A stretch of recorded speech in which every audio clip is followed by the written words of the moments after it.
বাম হাতে আমলনামা পাইয়া এই আবল তাবল কথা বলা শুরু করবে, তখন আল্লাহ বলবেন যে এরপরে শব্দ দেখেন, খুজুহু ফাগুল্লু, আল্লাহ বলবেন ফেরেশতা ওরে ধর, বেঈমান রে ধর, তারে ধর, তারে ধর। ফাগুল্লুহু, ধরে তারে এবার বেঁধে ফেল, তারে বাঁধে, টাইট করে বাঁধে, দে বাঁধে তারে, কোনো কথা নাই, বাঁধ তারে।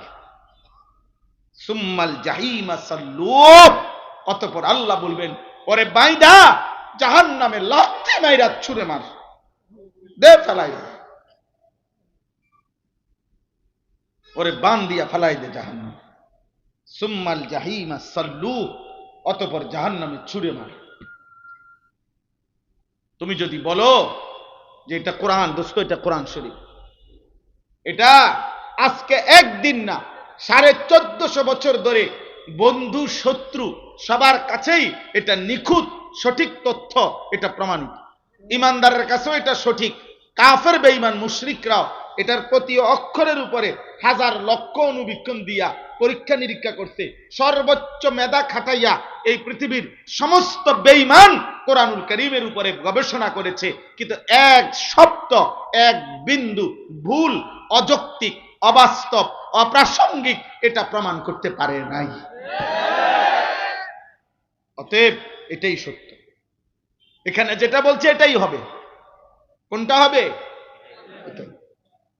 কোরআন যেটা বলেছে সেটাই হবে। নেতা যেটা বলছে এটা হবে না, কর্মী যেটা বলছে এটা হবে না, দল যেটা বলছে এটা হবে না। কথা কথা লড়সর হয়ে যায়। গত সপ্তাহে একটা কইছে, ওনার একটা কয়, সামনে আর একটা। আমনে শেষ 12 তারিখ সকাল পর্যন্ত শুনবেন আরো কত যাত্রার কথা। হ্যাঁ, কে কতটা ডিগবাজি দিছে 12 তারিখ পর্যন্ত দেখবেন, শুধু দেখবেন ডিগবাজি, শুধু ডিগবাজি দিছে। শেষ পর্যন্ত আগামাতা পাইতেন না, খুঁজেও পাইতেন না। আমার আখেরাত আমার, আমার কবর আমার, আমার হায়াত আমার, আমার ভালো থাকা আমার আল্লাহর হাতে, দুনিয়াতেও আখেরাতে। আমরা স্বস্তি পাবো, নিরাপত্তা পাবো, সুখ পাবো, শান্তি পাবো, সমৃদ্ধি পাবো আল্লাহর পক্ষ থেকে। 12 তারিখের আগেও, 12 তারিখের পরেও। কার পক্ষ থেকে? কোন দলের পক্ষ থেকে? কোন দল? আমি বললাম তো যে যেই বিবৃতি দিতে আছে এক একজন, আমার তো মনে হয় আশা করা যায় 12 তারিখ নির্বাচিত যারা হইব তারা 13 তারিখ জনগণের হাতে একটা একটা হেলিকপ্টার দিয়ে দিবে। আমার মনে হয় আর কি যে আল্লাহর রহমতে যেই সম্ভাবনা দেখা যাইতে আছে, আল্লাহ এই অটো সিএনজি উড়াই দিয়া প্রত্যেকের বলবে যে যার যার হেলিকপ্টারটা দয়া করে আইসা নিয়ে যান। সবাই কি আকাশে উঠতে যান, নিচেরটার জায়গা থাকতো না। দুনিয়া ধোকা, দুনিয়া কি ধোকা, ধোকা, ধোকা। ওমাল হায়াতুদ দুনিয়া ইল্লা মাতাউল গুরুর। যিনি বানাইছেন তিনি বলছেন, বানানেওয়ালা সৃষ্টিকর্তা রব্বুল আলামিন বলেন দুনিয়ার জীবন বান্দা মাতাউল গুরুর, ধোকা, ধোকা। আমি বানাইছি, আমি বলছি 2 নম্বর। আমি আল্লাহ বানাইছি, আমি বলছি এটা 6 নম্বর। আমি বলছি এটা আসল না। ওমা হাদিহিল হায়াতুদ দুনিয়া ইল্লা লাহবুন ওয়া লাইব। আল্লাহ বলে বান্দা দুনিয়ার জীবন আর কিছুই নয়, শুধুই তামাশা, শুধুই খেলাধুলা। ওয়া ইন্নাদ দারাল আখিরাতা লাহিয়াল হায়াওয়ান।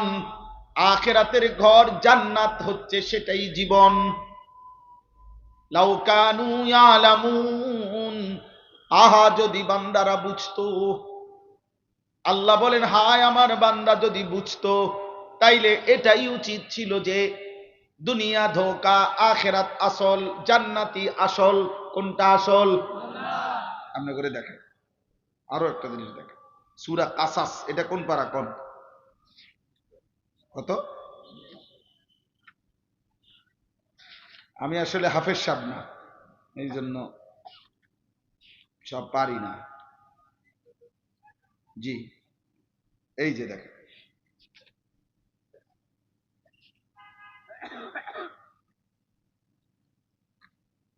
এখানে শুনে ওই যে কারুনের ঘটনা আপনারা জানেন না? মুসা আলাইহিস সালামের জামানার। আল্লাহ তাআলা বলছেন এ কারুনের ঘটনা আছে সূরা কাসাসের মধ্যে, 20 নম্বর পারা 28 নম্বর সূরা। তো ওইখানে আছে যে কারুন, সে আল্লাহ তাআলা বলছেন আমি তাকে এই পরিমাণ সম্পদ দিয়েছি, মা ইন্না মাফাতিহাহু লাতানু বিল উসবাতি উলিল কুওয়া। আমি আল্লাহ কারুনকে এত সম্পদ দিয়েছি যে সেই সম্পদের যে ধনভাণ্ডারের চাবির বোঝা বহন করতে গিয়ে 70 জন তাগড়া শক্তিশালী যুবকের পিঠ বাঁকা হয়ে যায়। মূল তাফসীর হলো এটা, শক্তিশালী যুবক। আর ইসরায়েলি মানে ইহুদি রিওয়ায়াত হলো 70টা উট, কিন্তু বিশুদ্ধ তাফসীর হলো 70 জন যুবক। আচ্ছা, তো এই 70 জন যুবকের পিঠ বাঁকা হয়ে যেত চাবির বোঝা বহন করতে গিয়ে। আল্লাহ তাআলা বলেন এই পরিমাণ সম্পদ আমি কারুনকে দিয়েছি। দিয়ে আল্লাহ কারুনকে 4টা কাজ করতে বলছে সমস্ত সম্পদের দ্বারা। আল্লাহ বলছেন তোমার কাছে আমি 4টা জিনিস চাই। এক, ওয়াবতাগি ফীমা আতাকাল্লাহুদ দারাল আখিরাহ, সমস্ত সম্পদ উপার্জন দ্বারা প্রথম তুমি আখিরাতের ঘর জান্নাত তালাশ করো। কি তালাশ করো? 2, ওয়ালা তানসা নাসীবাকা মিনাদ দুনিয়া, তোমার দুনিয়ার বৈধ হালাল প্রয়োজন ভুলে যেও না, দুনিয়ার হালাল প্রয়োজন পূরণ করো। 3, ওয়া আহসিন কামা আহসানাল্লাহু ইলাইকা, আমি যেমন তোমাকে অনুগ্রহ করে অনেক সম্পদ দিয়েছি, যাদেরকে আমি আল্লাহ দেই নাই তুমি তাদেরকে সাদাকা করো, দান করো। 4, ওয়ালা তাবগিল ফাসাদা ফিল আরদ, কোন অবস্থাতেই একটা সম্পদের একটা কানা করি দ্বারা গুনাহ হইতে পারে, নাফরমানি হইতে পারে, জমিনে বিশৃঙ্খলা হইতে পারে, আল্লাহর অবাধ্যতা হইতে পারে, এমন কাজ করো না। একটা টাকা দিও না। আল্লাহ বলেন এই 4টা কাজ। এরপরে আছে কারুন মুসা আলাইহিস সালামের মাধ্যমে জবাব দিছে, মুসা তোমার আল্লাহকে বলিও আমি আমার এই সমস্ত ধনভাণ্ডার সম্পদ সম্পূর্ণ আমি আমার বুদ্ধি বিবেচনা মেধা আমার যোগ্যতা দিয়ে উপার্জন করেছি, সেখানে আল্লাহর কি? আল্লাহর কি? পরিশ্রম করলাম আমি, রোজগার করলাম আমি। আল্লাহ তাআলা বলেন আওয়ালাম ইয়ালাম আন্নাল্লাহা কাদ আহলাকা মিন ক্বাবলিহি মিনাল কুরুন মান হুয়া আশাদ্দু মিনহু কুওয়াতান ওয়া আকসারু জামআ। হায় কারুন, সে কি জানে না আমি আল্লাহ তাআলা তার চাইতে বেশি সম্পদ, বেশি শক্তিশালী অগণিত জাতি গোষ্ঠী ব্যক্তিকে ইতিপূর্বে আমি আল্লাহ ধ্বংস করে দিয়েছি। তুমি এটা কি বললা কারুন? তুমি এটা কেমনে বললা? তুমি কামাই করছো, আমি দেই নাই? তো আল্লাহ তাআলা বলেন এই যে দেখেন এই কথাটা যেটা বলার জন্য, ফাখারাজা আলা কওমিহি ফি জিনাতিহি, কারুন প্রতিদিন অত্যধিক পরিমাণ সাজ সজ্জা করে একদম বীরত্ব বাহাদুরি করে অহংকার করে জমিনে বের হইতো, বিশাল বড় বহর নিয়া, বিশাল বড় অহংকারী বেশ ভূষা লিবাস পোশাক চলাফেরা নিয়ে। তখন ক্বালাল্লাযীনা ইউরিদুনাল হায়াতাদ দুনিয়া ইয়া লাইতা লানা মিসলা মা উতিয়া কারুন, দুনিয়ার নাফরমান, দুনিয়া লুবি, সম্পদ লুবি, শুধু দুনিয়ার চাকচিক্যে মোহ যারা, তারা আফসুস করতো আর কারুনের দিকে তাকাইয়া বলতো হায় কারুনের সমপরিমাণ সৌর্য বীর্য অহংকার সম্পদ ক্ষমতা প্রভাব এটা যদি আমার হইতো, আমার হইতো, এই আফসুস করত। এরপরে একদিন, লম্বা কথার জন্য আমি কমায় বলতেছি, আর একদিন যখন আল্লাহ তাআলা তাকে চূড়ান্ত আযাব দিয়ে জিন্দা তার ঘর সম্পদ ধনভাণ্ডার সহ মাটির নিচে দাফন করে দিল, তখন আল্লাহ বলেন ওয়া আসবাহাল্লাযীনা তামান্নাউ মাকানাহু বিল আমস ইয়াকুলুনা ওয়াইকা আন্নাল্লাহা ইয়াবসুতুর রিজকা লিমান ইয়াশাউ মিন ইবাদিহি ওয়া ইয়াকদির লাউলা আমান্নাল্লাহু আলাইনা লাখাসাফা বিনা। আল্লাহ বলেন পরের দিন যখন সবাই দেখলো কারুন তার সম্পদ সহ ধ্বংস হয়ে গেছে, তখন গতকালকে যারা আফসুস করত তারা বলতো হায় আল্লাহ আপনার কি পরিমাণ দয়া ইহসান, আমরা যদি তার মতো হতাম তাহলে আজ তো আমরাও ধ্বংসপ্রাপ্ত হয়ে যাই। এই কথাটাই বলতে চাই। ওয়াই কাআন্নাহু লা ইউফলিহুল কাফিরুন, নাফরমান পাপী বেঈমান কোনোদিনও সফল হয় না।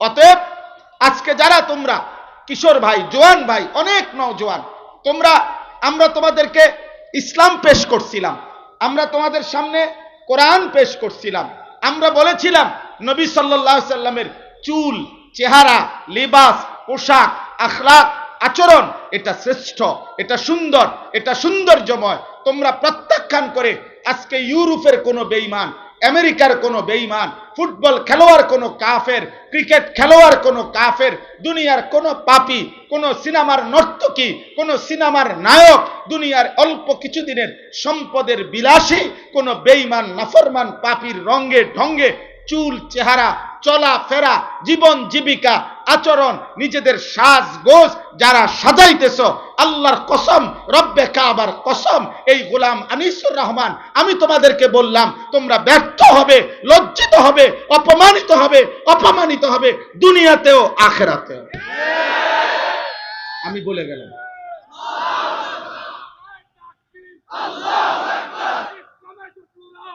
আমার এই কথা তোমরা মনে রাখো আব্বা, আমি সাফ কথা বললাম, বেঈমান কোনোদিন তোমাকে আপন করবে না, আপন করবে না। তোমরা যারা কাফের বেঈমানের মতো চুল চেহারা, খোদার কসম বেঈমান সুযোগ পাইলে গুলি করতে গিয়ে প্রথম তোর বুকে গুলি করবে, ছেড়ে দেবেন আব্বা।